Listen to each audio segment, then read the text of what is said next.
Magandang gabi po, Luzon, Visayas at Mindanao. Formal nang naghain ng patong-patong na reklamo sa Justice Department ang kaanak ng mga nawawalang sabungero laban sa negosyanteng si Atong Ang at 60 iba pa. Dawit din sa asunto ang dating aktres na si Gretchen Barreto at dating PNP NCRPO Chief Jonel Estomo. Nakatutok live si Salima Refran. Salima. Mel Emil, multiple murder, kidnapping with serious illegal detention at iba pang mga reklamo ang inihain dito sa Department of Justice laban sa negosyanteng si Charlie Atong Ang at iba pa niyang mga kasama sa tinatawag na Alpha Group kaugnay ng pagkawala na mahigit 30 mga sabungero. Bakit gano'n ang ang ginawa sa kanya? Kung yung sabi nila na ninyope, yun na po ba ang bayad, yung paslangin sila. Puno pa rin ang paghihinagpis si Marlene Gomez sa pagkawala ng kanyang anak na si Ruel sa Manila Arena noong Enero 2022. Nagtungo si Aling Marlene sa Department of Justice ngayong araw kasamang nasa 30 pamilya ng mga nawawalang sabungero upang maghain ng patong-patong na reklamo laban kay sabong tycoon Charlie Atong Ang at kanyang mga kasamahan sa tinatawag na Alpha Group. Ang mga kinasuhan po namin, siyempre yung aming talagang matagal nang hinala si Mr. Atong Ang. Kasama sila Eric De La Rosa, RJ Mejia, at saka yung ibang mga pulis, si Attorney Caroline Cruz, multiple murder po at saka serious illegal detention. Kabilang din sa mga reklamo, enforced disappearance, paglabag sa Anti-Graft and Corrupt Practices Act, direct bribery, corruption of public officials, obstruction of justice, at paglabag sa international humanitarian law. Kasama si Ang, 61 respondents ang inireklamo. Bukod pa sa ilang John Doe. Siya ang main player sa Isabong eh. Siya ang main player dyan, siya ang amo ni Totoy or Dondon. Pera niya pinababayad para sa trabaho na ginagawa ng mga kontraktor na pulis. Kaya ang mahalaga talaga dito ay malitis to. Trial talaga ang mahalaga rito. Magkaroon na ng trial to on the merits. Meron namang witness who testifies to the fact that that person was involved in the commission of these crimes as the mastermind and as the head of a criminal organization.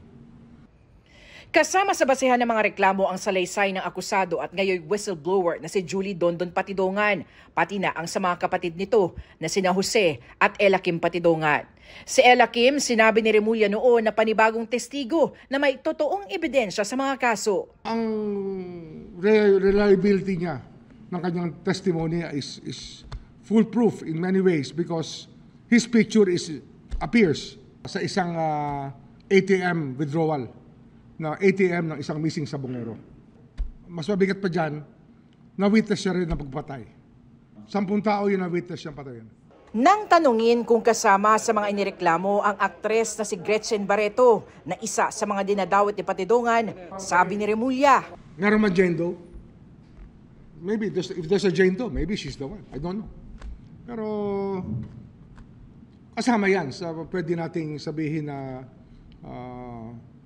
persons of interest.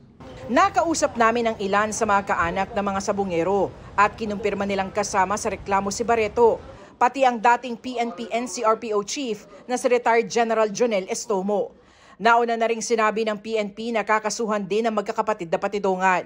Sinusubukan pa ng GMA Integrated News sa makuha ang panig ni Ang at ng iba pang mga inireklamo. Pero nauna nang sinabi ni Ang, Barreto at Estomo na wala silang kinalaman sa pagkawala ng mga sabungero. Pinagkibit-balikat naman ni Remulla ang sinabi ng kampo ni Ang na si Patidongan at kanyang mga kapatid ang tunay na nasa likod umano ng pagkawala ng mga sabungero. Natural for them to concoct their stories. Yung talaga, gawain talaga ng ano yan eh, ng mga abogado. Di ba? Sabi ko nga, ang kalaban namin dito, the best lawyers money can buy. Pera-pera lang yan eh. Natuwa naman ang pamilya ng mga nawawalang sabungero ngayong muling umuusad na ang kanilang paghahanap sa hustisya. Siyempre po masayang-masaya kasi ito na po yung pagkakataon namin at saka iniintay matagal na po. Gusto ko lang po yung matutukan po itong kaso ng missing sa Bungero. Dahil sobra na po matagal. Yung 4 na taon na maghahanap po namin ng hostisya.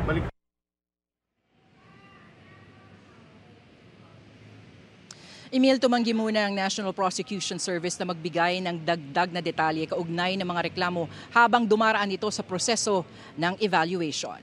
And muna latest mula nga dito sa Department of Justice sa Maynila. Emil.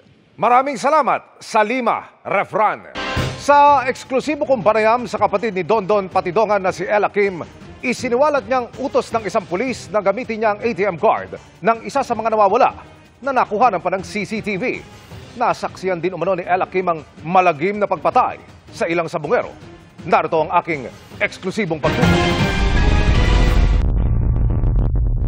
Lulan ng mga bomb at bulletproof na sasakyan. Nakakonvoy na nagtungo sa Department of Justice sa Maynila si Dondon Patidongan alias Totoy kasama ang nakababata niyang kapatid na si Ella Kim. Tulad ng kuya niyang si Dondon, tatayo rin si Ella Kim bilang testigo sa kaso ng mga nawawalang sabungero. Inamin ni Ella Kim, siya ang lalaking nakuna ng CCTV na nagwi-withdraw gamit ang ATM card ng nawawalang si Melbert John Santos. Utos-an niya ito ng isang pulis. Binigay niya sa akin yung ATM pero nung mga time na yon hindi ko alam na sa missing sabungero pala yung ATM na yon. Nalaman ko na lang yon nung lumabas na ang balita. Gusto umano kasing malaman ng pulis kung magkano ang pumasok sa account ni Melbert na pinagsuspetsahang sangkot sa tsope o dayaan sa sabungan. Pinapacheck kung malaki bang laman, kung malaking kinita nila. Ikaw ba'y ready na gawin yung ginawa ng kapatid mo na malalagay ka lalo sa alanganin dahil magbibigay ka ng mga impormasyon na napakaselan? Handa po akong isiwalat lahat ang aking nalalaman at aking nasaksihan. Ayon kay Dondon, ang magiging pahayag ni Ella Kim ang bubuo sa kwento kung ano ang sinapit ng mga biktima. Alam niya buti to, nakarating to doon kung saan yung katayan. Saka nakita niya kung paano pagpuputulin daw yung tiyan, kung paano binubutasan yung mga laman-laman. Nung hindi niya natin tinitingnan at natatakot na siya. Pero pumalag si Dondon sa pahayag ng PNP na mapapabilang sila sa panibagong mga kakasuhan. Umapela siya kay Justice Secretary Jesus Crispin Remulla na madaliin ang proseso para maisailalim siya sa Witness Protection Program. May kaso na ako, ba't kailangan pa nila ako kasuhan? Para saan? Yun ang malaking tanong ko. Kaya ngayon, kakausapin ko si Suji na pwedeng yun naman ang unahin, yung WPP ko. Tatakbo pa ng 1 taon yan bago ako malagay sa WPP. Mag-aalas 10 ng umaga, nakarating ng DOJ sa Maynila ang convoy ng magkapatid na Patidongan bago bumaba at humarap sa prosecutor. Muli niyang pinangalanan ang kanyang mga kakasuhan. 5 tong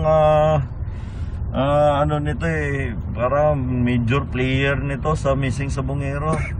Itong si Atong Ang, Eric De La Rosa, Engineer Salazar, itong si kapatid niya, William Ang, lahat yan. Sino yung panlima? Isama ko na yan si Ma'am Gretchen Barreto. Dati nang iginit ni Ang at Barreto na wala silang kaugnayan sa pagkawala ng mga sabungero. Sinisikap naming makuhanan sila ng panibagong pahayag, pati na ang iba pang tinukoy ni Patidongan. Para sa GMA Integrated News, Emil Sumangil, nakatutok 24 oras.